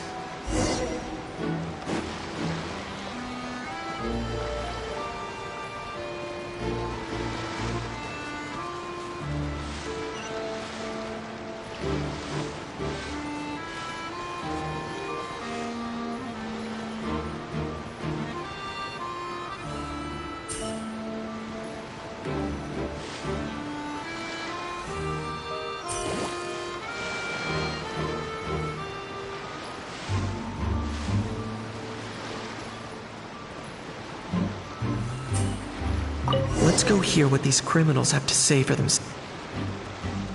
Sure enough, there are relics inside the box. It's illegal to smuggle such items outside Natland. Just worried I might have messed up with the packing, or that something's gonna go wrong along the way. Come traveling to Fontaine. I bet their luggage is full of all kinds of weird stuff. If someone insists on checking it all, just show them the purchase order we had drawn up. Those Fontanians can't get enough of their legalese, so I've heard. They can look all they want. Aha. So their aim is to smuggle in contraband after all. Looks like I've gathered enough intel about the smugglers and their contraband. Time to inform port security.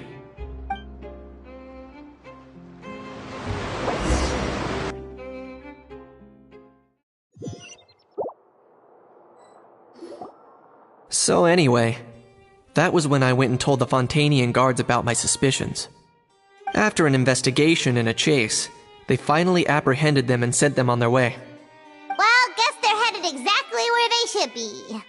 Thanks. Based on your recollections just now. I was completely focused on those smugglers at the time, so I wasn't really paying attention to other passersby. Yeah, Kanish, you did great! In other words, the person who brought the gun here, the one who lost it, has no connection to the smugglers whatsoever. They were working entirely on their own. Oh dear, oh dear! Sounds like Mr. Kakuku wants to chime in? He said this elusive individual's actions are positively mystifying. It's a good observation, I quite agree. However, we still know next to nothing about the person. Perhaps we should start by focusing on the lost item itself.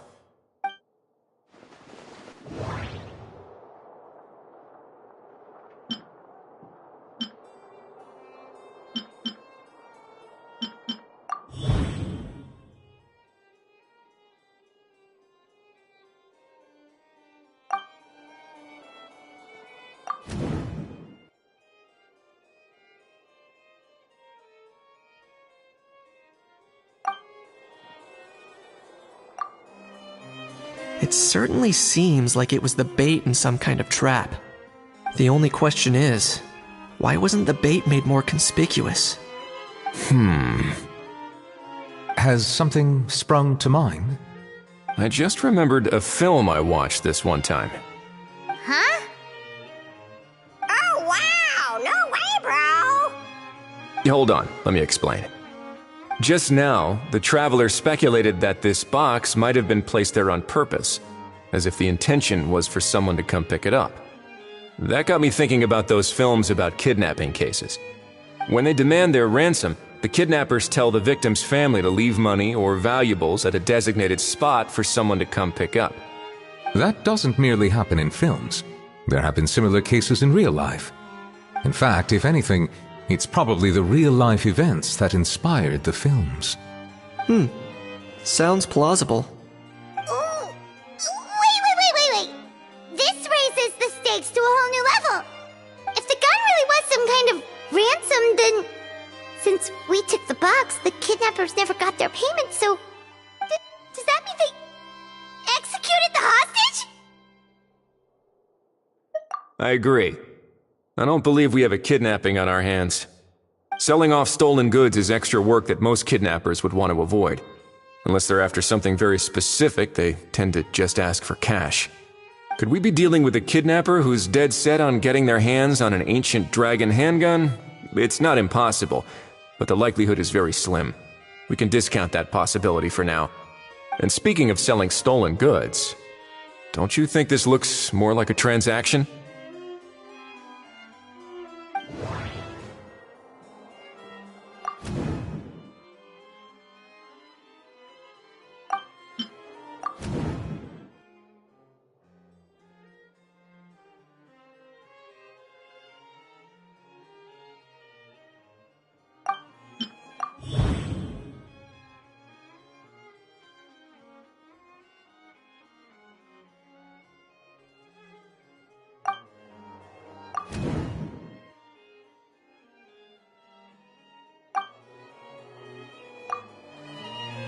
So, bottom line, this was an individual smuggler at work. Exactly.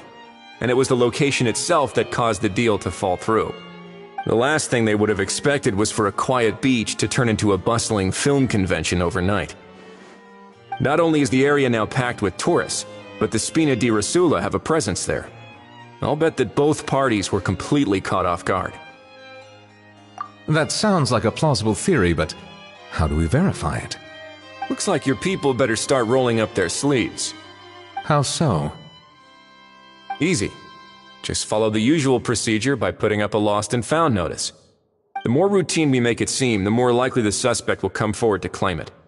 Even if they send a proxy, we're liable to get our hands on new leads. And timing-wise, it's about time we updated the bulletin board anyway. All we need now is a lucky gestionnaire to write up the notice for us post-haste.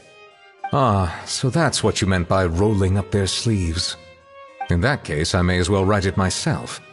Delegating this to someone else would require an additional explanation. Or are you just not used to asking others to work overtime? Is that really a major concern here? Well, looks like I won't be needed around here. At least until the notice has been posted. You could always wait here if you like. The Palais Mermonia serves a particularly fine cup of tea if that swings it for you. Thanks, but no thanks. I left a very noisy creature with a friend before heading out, so I should probably get back to feed it. Ah, I wasn't aware that you had a pet, Mr. Kanich. Speaking of pets... Get out of here! Out of here! Yep, that's the plan. Out of here indeed. I believe that what Wriothesley is trying to say is, you are free to leave, Mr. Kukuku. Furthermore, it has been determined that Mr. Kukuku should not, in fact, be classified as a flying object.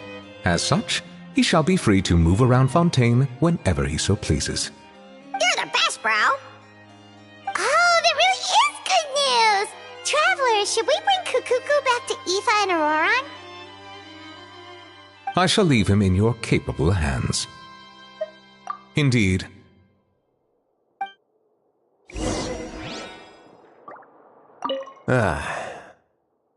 You know, all this has made me realize that I'd quite like to have a pet. If that proves inconvenient within the fortress of Meripede, perhaps you should consider finding a place in the court of Fontaine. That actually sounds like a good idea. In the past, I always dismissed the idea of buying a property in the city. The prophecy about the floods meant it never seemed like a worthwhile investment. But now... This might be a good time for you to re-examine the documents I gave you regarding your title as Duke. Huh? Citizens with honorary titles are eligible for certain benefits when purchasing property in the court of Fontaine. Really? How about this? You read through your documents from start to finish, while I write up the lost and found notice.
How?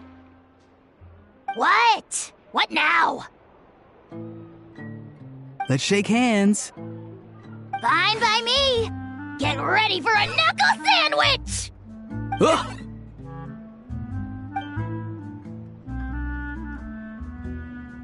Oh, nice dodge. Paimon feels strangely inclined to keep a safe distance. Did you miss me, bro? Cuckoo, you're free! Ugh, not you again. Nope, didn't miss you in the slightest. Hey, other granny. And hey, Paimon and Kanich. It's good to see you all. Thanks for bringing Kukuku back. Get it away! Get it away from me! Nice to meet you, bro. Who are you calling bro? Say that again to my face! I dare you! If you've got the energy to argue this much, you're clearly not hungry yet. Let's go find something to eat while Ahau lives his best life. Poor Ahau. He spent all day being tormented by Auroron, only to discover that the suffering's just begun.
Aoife, as a Saurian vet, how can you just sit back and watch our little dragon bro suffer?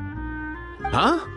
How am I the bad guy? Even hear yourself? Ah!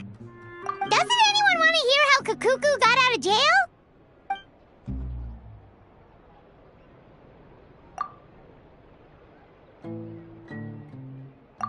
Don't lose hope, Ahau.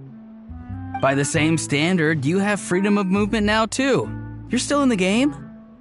Same standard? I will not be held to the same standard as that thing! That's right. You won't. As far as I understand, the Palais Mermonia will want to assess your case on its own merits before they grant you freedom of movement.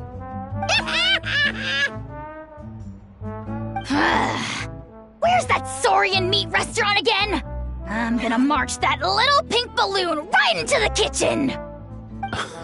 Yeah, good luck with that, bro. You'll be putting your own neck on the line, too.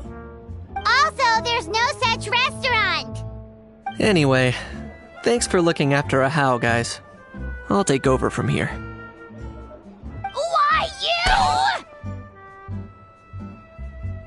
Between the two, Kakuku wins the cuteness competition hands down.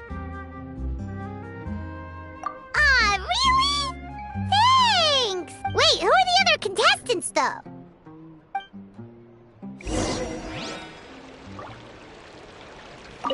So now that our crew's back together again, what's our next move?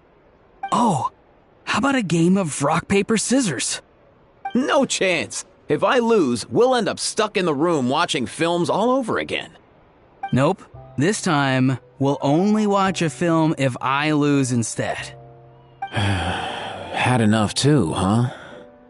For real now? Come on, bro! Can we just ditch this whole leaving it all to chance thing? Why don't we take our fate into our own hands? Aren't we doing that already? Rock, paper, scissors uses our hands. Don't know why you're laughing. You're stuck with paper every time.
Welcome to the Cheval Moran Film Fantasyland!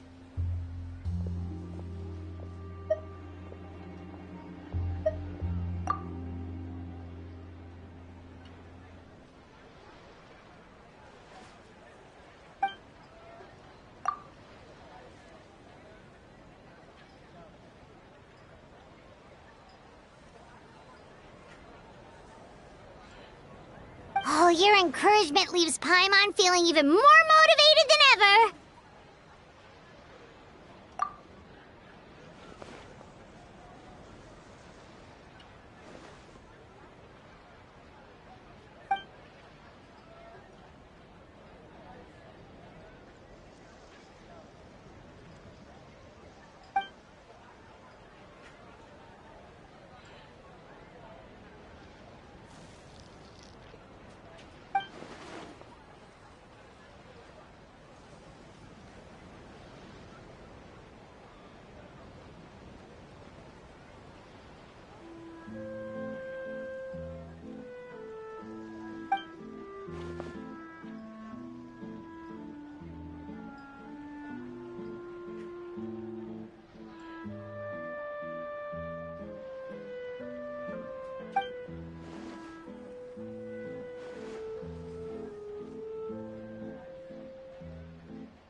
But now they've got films to watch.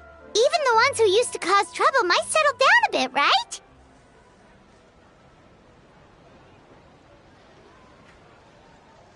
We have our very own animal-themed area, by the way. We call it Mellow Manor. Customers are calling it the most relaxing place in the park.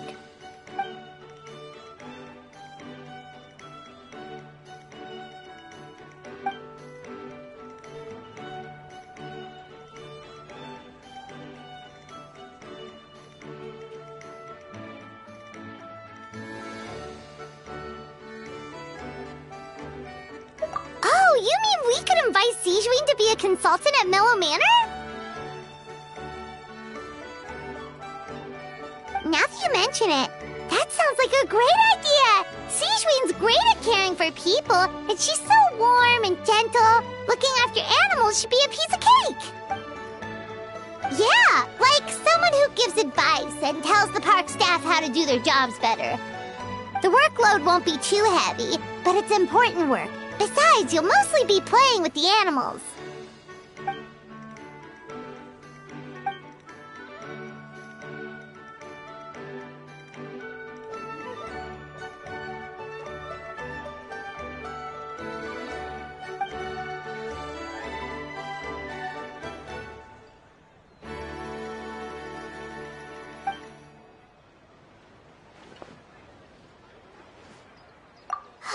With Sigewinne on board, Mellow Manor's gonna be even better than before! Paimon has a feeling our revenue's gonna shoot through the roof!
Lost and found notice is up!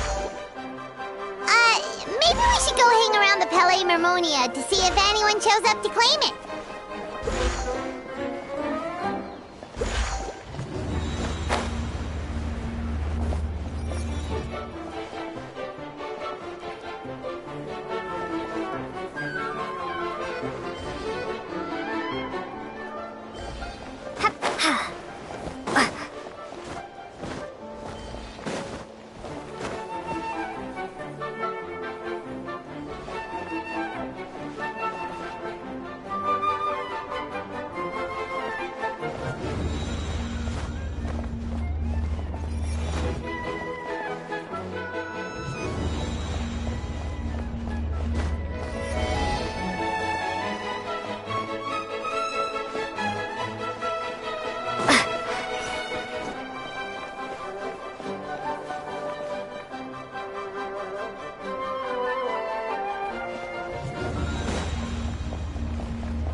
Whoa, is that our hero, the Traveler? And Paimon, too!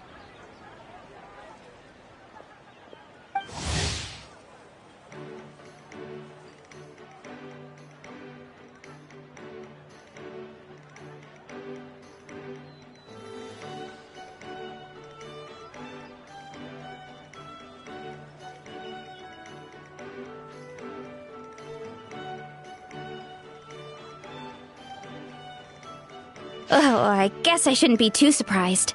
Mrs. Coiffier already told me you were the big boss here. But when I saw you just now, I forgot myself for a moment. Tactically speaking, the Cheval Moran Film Fantasyland doesn't even have a boss, does it? Isn't it the idea that everyone works together to make it as successful as possible, and then we all share the profits? But, wait a sec. Why are you here, Veressa? Well, officially, I'm here to promote my brand. Not long ago, Mrs. Coiffier placed an order with me for her restaurant, as she often does. In her letter, she mentioned that showcasing my orchard's products at the festival would boost sales and help build my brand recognition. After talking it through with my parents, I decided to give it a shot. Now that I'm done with the restaurant's ingredient order, I plan to sell the rest of my fruit directly to guests to help quench their thirst, of course. The thought of enjoying fresh fruit from Natland here in Fontaine does sound pretty appealing. But with this many customers, wouldn't it be exhausting to watch the stall all day? Huh? Am I supposed to be watching the stall the whole time? There's an attraction over there called Movie Masterpieces, right? I heard some of the challenges are based on famous films. Some of those films have even been adapted into great comics. I'd love to go give it a try. So, you're not doing any business at all? Back in the Collective of Plenty, I'd just set up a sign with the fruit prices, place a weighing scale and a coin jar to one side, then let people pay on their own. When closing time came around, I'd wake up and check the accounts. Not a single Mora's ever gone missing. To be fair, that does sound nice. People in the Collective of Plenty are a law-abiding bunch. No one would even think about taking something without paying. Makes sense that tending your stall wouldn't take too much effort. Fontainian customers are no doubt trustworthy too, but let's just say they're not used to self-service shopping. Plus, if you just leave the stall unattended as a Natlanese merchant, people here might think you're gone for good. In that case, I'd better start acting the part. But I'll need to buy some things in the city before I officially open for business. I promised to bring back some Fontanian clockwork mecha for Kochi-an-san. Oh, and I also wanted to try a few rounds of movie masterpieces. After that, I should be able to focus on my business without getting distracted.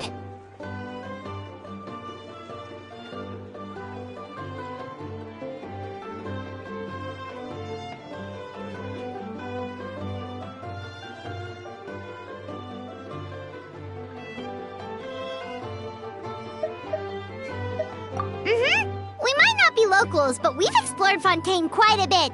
We know our way around pretty well. In that case, give me a moment to get some extra fruit, a price list, and my coin jar set up. I get to go shopping with the Traveler! Nice.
Us?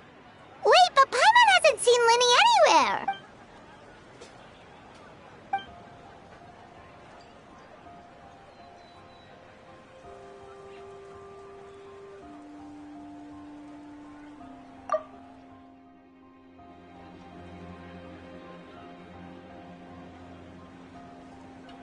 All of them? That's some serious dedication right there.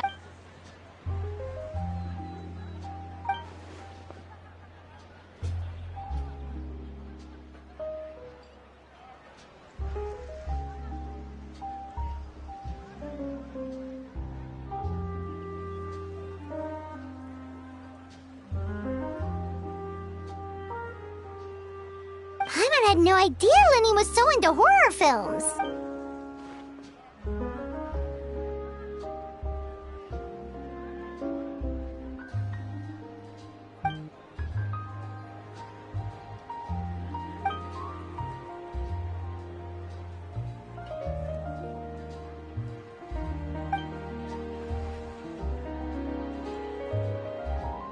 Well, that's a side of Linny we've never seen before. Don't even think about roping Paimon into this!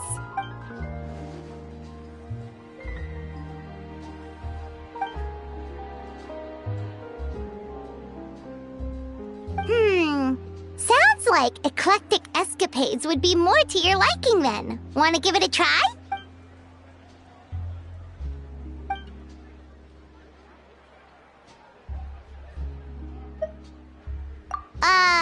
Is that really that entertaining? Still, if you're interested in the attraction, why not become a consultant? That way you'd get to see more of the visitors' reactions too!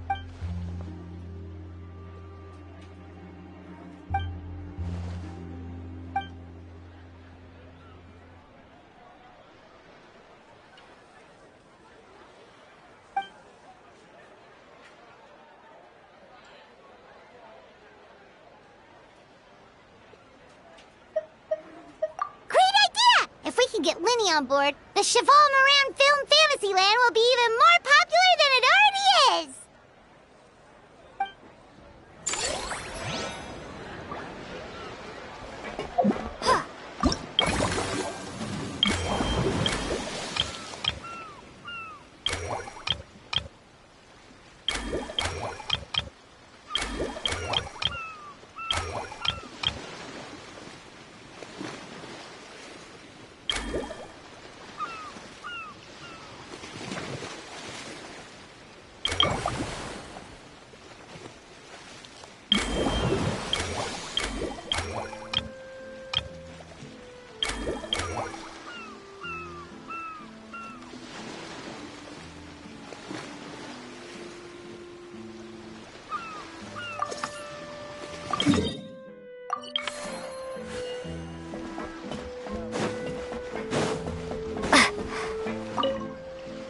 Our popularity's steadily rising, and our attractions just keep getting better.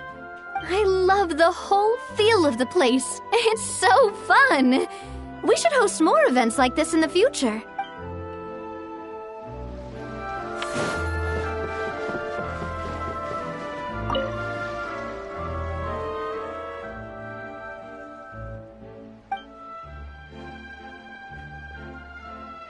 Dia? Paimon didn't expect to see you here either!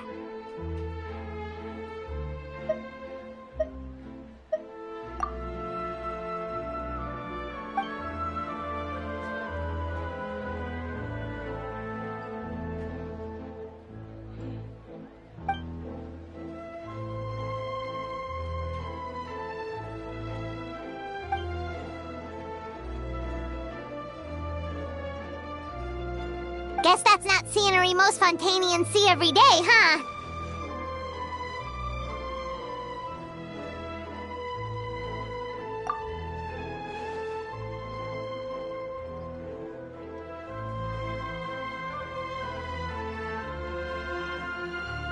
Wait, aren't fight scenes supposed to be as realistic as possible? Surely the more punches that land, the better.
You sure that's okay?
You